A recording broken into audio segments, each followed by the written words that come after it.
freedom.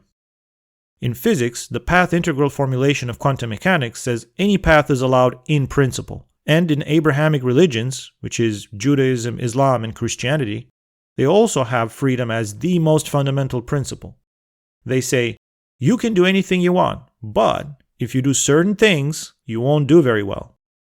One nice illustration from engineering is electromagnetic waveguide modes in things like fiber optic cables. This plot has frequency on the vertical axis and wavelength on the horizontal. What we're usually taught in engineering school is that this plot shows that waves are not allowed to propagate in this waveguide at a normalized frequency below 2.2.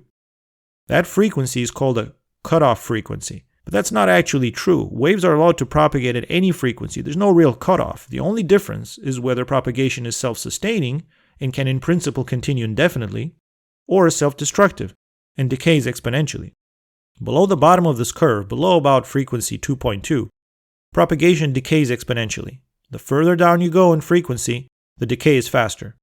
So, if you send light at a frequency just below the bottom of that curve, say 2.1, it can still propagate for quite a while. At first, it's hard to even tell the difference, but will still decay and eventually disappear. Kind of like when you get married and you think you can change your spouse, but then after a few years, that thought just slowly, gradually dies. Now, how do science and religion go about collecting and persisting information about the structure of the universe? Falsifiability.